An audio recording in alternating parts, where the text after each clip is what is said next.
Well, good morning, everyone, and welcome to new year of the DAACAT, DEKALB Asgrow Current Agronomic Topics. Glad to have you. My name is Jim McDermott, a technical agronomist that lives in Spencer, covering the western half of northwest Iowa. And we're glad to have everyone back for another year and also some new people. So hopefully you'll find the information informative. And as usual, we want to keep it conversational. So there's always the chat to put comments or questions in, or you certainly can come off mute and make comments. We'll start off with the agenda. And with that agenda, you may have noticed a new name on the list and a new face there in front of the corn. So welcome to Nora. And Nora, I'm going to let you introduce yourself, but we are certainly glad, and I am really glad to have Nora on board as a new technical agronomist to the south of me. Yeah, hi everybody. Good morning. Hope everyone has a nice, wonderful cup of coffee like myself on a chilly morning. As Jim said, I am the new technical agronomist to the south of you, so I will be backfilling Andrew Penny, if anyone knows where he sat as he moves on to a Precion role. So I will be covering the areas like Highway 20 to Interstate 80, I-29 to I-35, roughly. Super rough guess, but that's a nice kind of breakout. So I am happy to be here with you all and hope we can do great things this year. Well, definitely. And Nora, you just want to give a little bit of background, like where you live, and then maybe some of the other roles that you've had. Yeah, that's probably a good start. So some of you may know me from my previous role in climate, but to start at the beginning, I do live in Lakeview, Iowa. So if you know, halfway between Storm Lake and Carroll. I live on my husband's family century farm. We have 3 children, 5, 3, and a 3-month-old. I just got back from maternity leave about 2 weeks ago, so things are a little wild in my house. I have spent time since coming out of Iowa State in agronomy as a co-op sales agronomist. I did time as an agronomy lead for an independent seed company, and then spent the last 3 years with Climate Fieldview doing testing for new models, features, programs within the digital farming solutions arm of Bayer. So some of you may recognize me from running around the countryside with that. Yeah, definitely a lot of great experience. And Nora, especially bringing that climate field view experience is very helpful to this role and can really be helpful for all of us. So welcome, Nora. Glad to have you. And also for those wondering, as far as Paige Thompson-Russ's replacement, we do have that position backfilled. The individual has not started yet. Still will be about 3 weeks there, but we do have someone lined up, and so just have to be patient and continue to either lean on your FSRs or lean on me for the area that Paige used to cover. All right, well, let's jump right in. And for those of you new, we usually do a trivia question. And so that's back by popular demand. I guess you could say popular demand. It's back, at least. And then we'll go through GDU update, starting to look at the accumulation of GDUs since we've had some heat. Of course, talk about current topics, seed that's in the ground, and then we'll finish with a spotlight product. And as usual, at the very end, we will have a QR code for a half credit in crop management CEUs. So once you get through the slide deck, then you'll be able to click on that. So trivia question. There's several of you that have noticed, and I think all of us have noticed that there's been a lot of southerly winds this spring. In fact, we'll talk a little bit more about that in detail, but trivia question is, what are some of the things agronomically that southerly winds this time of the year can cause? There's certain things that they will bring to the area. So first one to put that answer in the chat or come off mute will be eligible for a fabulous prize. So what can southerly winds bring this time of the year? And we've got our first answer, and it is correct. Kyle has black cutworm, and that certainly is one. So great work, quick on the trigger. So we've got we've got our first winner of the year. And our first excuse of the year too, from Randy, but that's all right. The more you play, the better your chances are. So I suppose if I was real kind, I would give a consolation prize for another correct answer there. All right, so there's our trivia answer, and there'd be several other acceptable answers, especially on the insect side. So black cutworm is definitely one, true armyworm, aphids, and then diseases. And that's, after last year, this is kind of a hot topic. So obviously common in southern rust, two diseases that don't overwinter, and they do have to come in primarily from the south. So those southerly breezes can bring them. Now, the somewhat of the unknown is, when exactly would that happen? Obviously, you'd have to have active spores currently thriving in the southern U.S., and probably not a lot of that going. So most of those disease spores, particularly on the rust side, are going to be blown up more in the growing season. Now, in just the fact that we have spores coming up from the south, of course, does not necessarily mean that we're going to have the disease. We all remember the disease triangle, and last year we obviously had the spores, but we also had all the other factors. We had moisture, we had the right temperature when those spores landed in our part of the world.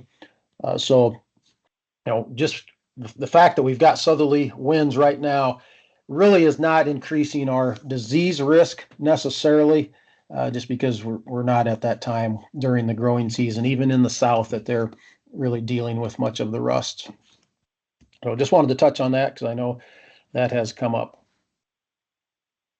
All right, let's jump in. So as far as GDU accumulation, picked BV County to start off with and looked at a few different planting dates. So, Nora had mentioned the 9th. It seemed like the 9th of April was some of the earlier planting dates, or earliest planting dates, at least that I was aware of. But the 11th was certainly a date when there was a lot of planters running in Northwest Iowa. And so from that date, we're at 128 GDUs, which would be 17 ahead of the long-term average.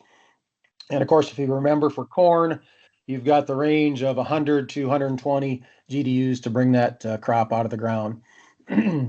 Jump forward to that Monday, the 14th. So sitting at about 98 GDUs, so right on the borderline as far as emergence, and essentially right with the average, or +1. And then jump forward to the 21st, the day after Easter. Since then, we've accumulated 51 GDUs, slightly below the long-term average. So, this time of the year, we're always looking at planting dates and the windows of planting and which ones are going to be the best. And of course, we don't know that yet. So far, I think everyone would agree we've had some excellent planting conditions, and in fact, some of the best ever planting conditions that many have said. So that's obviously going to help. And we've been, as the data says, slightly ahead on GDUs. We've had our cool nights, but so far we haven't had, most areas at least have not had those long saturated periods of wet weather like we had last year. So that's a huge help. About the only possibly caution on some planting dates that I would be watching closely would be that 18th and 19th of April. If you remember, we had a cool down. In fact, the forecast was it's going to be a very cool rain and really quite a bit of moisture for, say, that Saturday into Sunday of Easter Sunday. The rain did end up backing off a little bit and also wasn't as heavy as what was predicted. But we certainly had the cool down. So, there was still some planters running, but right now, to me, those are some of the dates that are worth watching as we go another week, 10 days down the road here and see how those are emerging. Otherwise, most of our windows, I think, have been pretty decent. And with the corn starting to emerge, so far so good on what we're seeing out of those earlier planting dates. The emergence risk forecast tool is something that I like to lean on this time of the year, and so you can sometimes argue the accuracy, but it's all based on the forecast, so we know that can change. But if we're looking at today's planting date at several different locations across northwest, west central Iowa, we're at a fairly low risk, as you would expect. Especially with the forecast and the nighttime lows look like they're going to stay up fairly well. So we're in that low to medium. Really, most everything is on that 10 to 11 days to emergence. So if we can get corn out of the ground in that short a time frame, I'm always happy.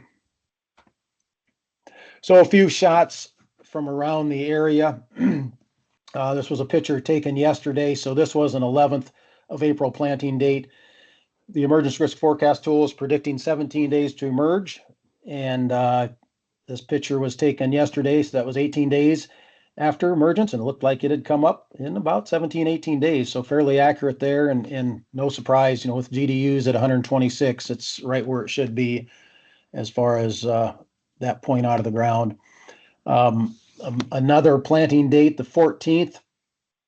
This would be also in O'Brien County, and the prediction was 18 days to emerge. This one actually came up a little quicker.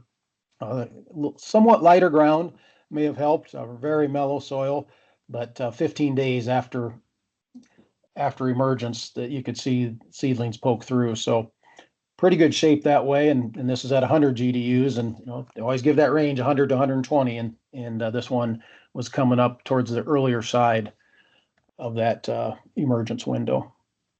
Hey, Jim, I want to add just something when we're doing the calculations. I have seen, especially in Sac County, in some of the worked ground that sat through those really dry winds. I think we're actually a little bit behind the 4/14 planting date here if they sat in dry ground. We have to remember that we have to get moisture going into that seed to start that counter. And I think some of the really fine worked ground, depending on your guys' area or who caught rains, I think we were seeing some fields that sat in dry dirt for a couple days. Yeah, great point. Yeah, because I'm guessing that was fairly unique to that area. It seems like most areas had decent moisture to plant into, but you're exactly right. It was the very worked ground, I think, and that wind just sucked the life out of it a little bit. Sure. Yeah, and if it's sitting there in dry dirt, then it's not imbibing any moisture and not able to start that metabolic process yet.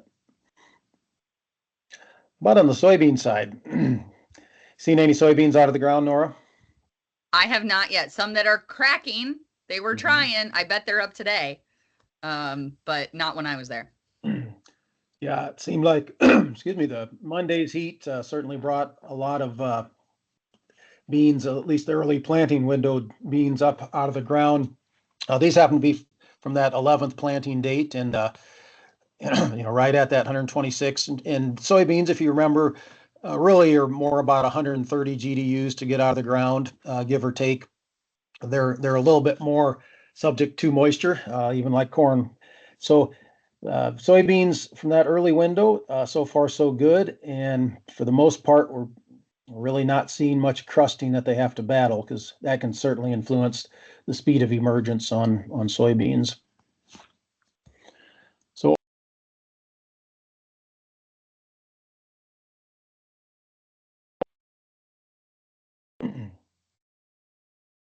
just as a little bit of a refresher on corn seedling identification as you're looking at it, always every year I need a refresher on this, and some of it's pretty basic, but obviously the first thing that comes out of that seed is the radicle, and then shortly after that is the lateral seminal roots, which really help get that seed up and going.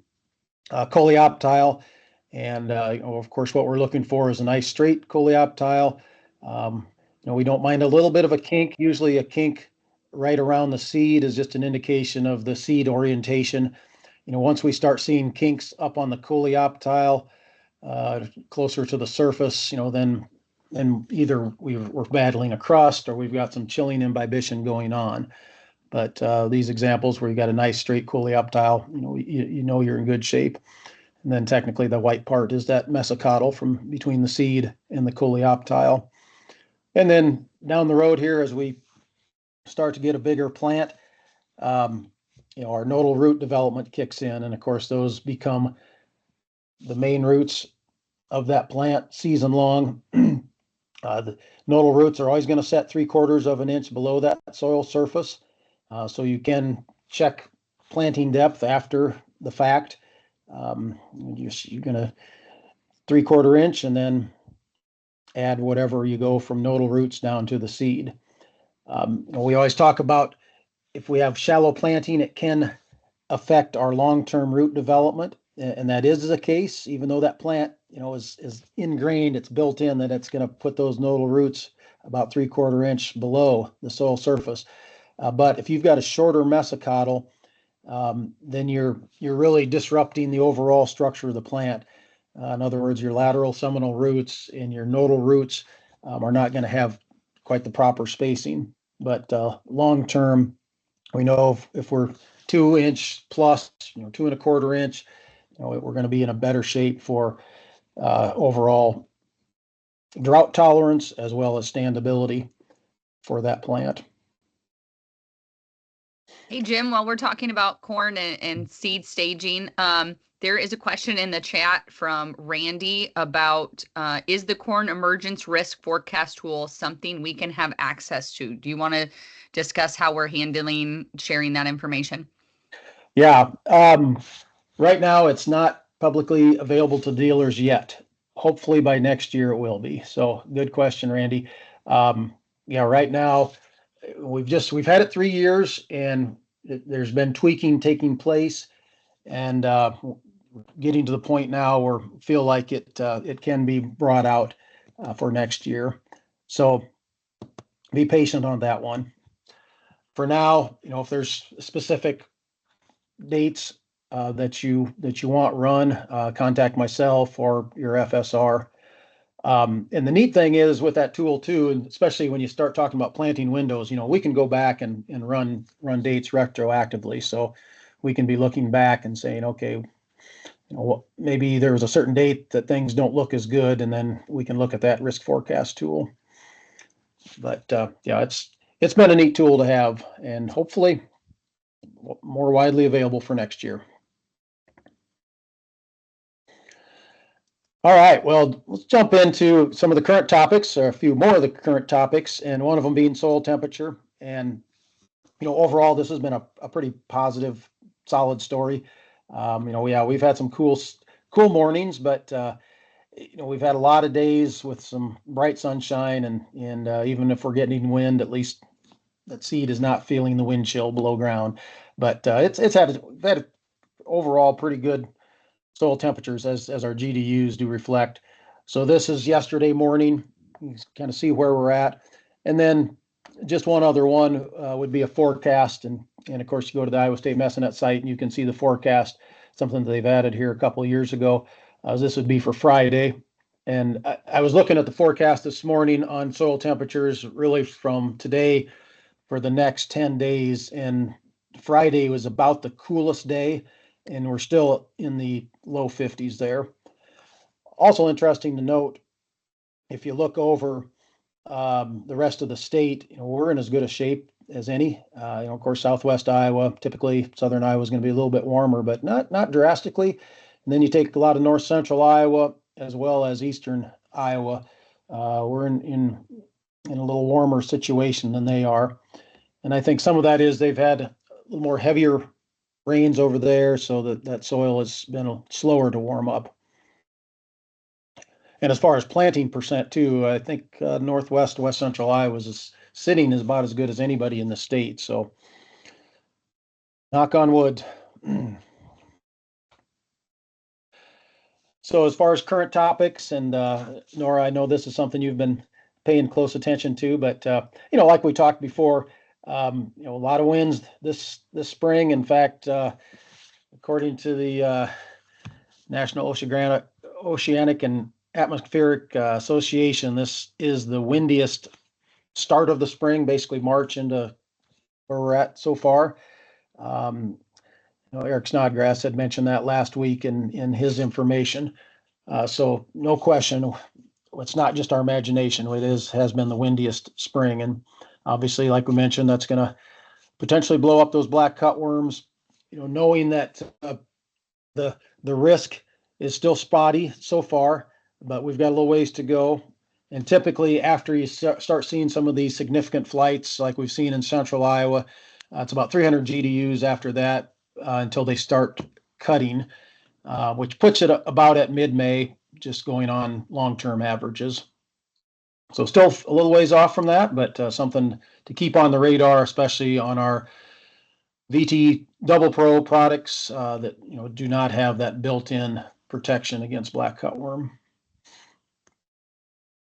And Nora, how about risk fields? Where do we really want to focus the scouting? Yeah, this is the big part, because we know you can't get to every field every day. We're not going to look everywhere. So the fields that we want to highlight are the VT Double Pros without that protection, and then the fields that they're in that are either no-till, extra weedy, a lot of winter annuals or something like that, or cover crops. So the adult moths are drawn to plant cover naturally to give their offspring the best chance. So those are the fields that we might see heavy cutting in, where we want to take a look first. So I encourage everybody to just kind of start. Again, Jim said this is mid-May. This is not something we need to look at tomorrow, but just as you're driving around the countryside, kind of take a mental note of where those fields are that you want to take a peek at first. Yep, absolutely. All right, something that talked a heck of a lot about last year, so I hate to even bring it up, but we did have some areas with Monday storms that came through that had some heavier rains, had some ponding. I know I was in central Iowa over the weekend, and certainly quite a few ponds down that direction from previous storms. Knowing that on germinating corn, 4 days is about the maximum that it can be saturated or underwater and still survive. Obviously cooler water, better chance of survival, more oxygen. Once we get that bigger corn, then typically we're starting to get warmer water too, and so that cuts it down to 2 days for survival. But we know there's going to be some replants in some of these areas where the ponds have sat, but again, so far better than last year. That's the theme that we've enjoyed this spring in a lot of cases. On soybeans, 48 hours of saturated condition, doesn't always necessarily kill them, but with soybeans, you're going to leave them very subject to Pythium, Phytophthora, some of the other seedling diseases. So 2 days time and you can start seeing germination reduce pretty drastically. All right, well, we are getting to that point to wrap up. Finish up with a spotlight product. So don't have a lot of shots of corn that's emerged, although actually there's at least one of those shots was 101.33 that I showed earlier, and that is our spotlight product. One of our key early numbers, available SmartStax Pro, as well as VT Double Pro with 101.35, proving to be one of our more versatile hybrids as far as placement, knowing that it can handle a lot of different soil types. Definitely can go corn on corn. About one of the only watch outs is just average on Gossa's wilt. So if we're in that corn on corn with heavy Gossa's wilt, we do need to be cautious there. Overall, I like this on our heavier ground higher yield environments, a little bit more of an offensive minded hybrid. It can take some stress, but heavier ground is still where it seems to fit in the best. And I know we've got a lot of it planted. There's still some more to go. So we'll show this population curve. Overall, this is a hybrid that we tend to see more responsive to population, relatively fixed ear. So you can see at the different yield environments, especially that 230 environment kind of right there in the middle. Economic optimum is even at 39,000. And I know there's not a lot of it planted at that. But just going by the long-term data, it's showing very good response to population. Well, that is where I wanted to wrap up. So we'll get to our last slide and show our QR code on the lower left there for CEUs, for those that are CCAs. And then on the upper right, we've got a QR code also for signing up for some of the agronomic updates that come out from the company that will either have my name or Nora's name on it. Something that about every 2 weeks usually is good, timely information. So a little bit before 8:30, but that's not all bad because I know everyone is very busy, but certainly open it up for questions or anything that you've spotted, Nora, in the chat. The one thing I just want to remind everybody when we talked about soybeans emerging, make sure we're checking our soybean fields that have been planted before we spray, because they can come up quick, and we want to make sure that we're making the appropriate herbicide application and changing if we need to once they emerge, because they've caught some people off guard already. Yeah, no, great point. Especially with looks like some heat coming and more GDUs that are going to bring those beans up quicker. Yeah, knowing that a lot of the PPOs can be pretty tough, but we've got options with the Group 15s, warrant especially. We're able to move to if need be. Yep. So it's easier to have that conversation proactively rather than reactively. So worth a trip to the field sometimes. Mm-hmm. All right. Any other comments, questions from the group?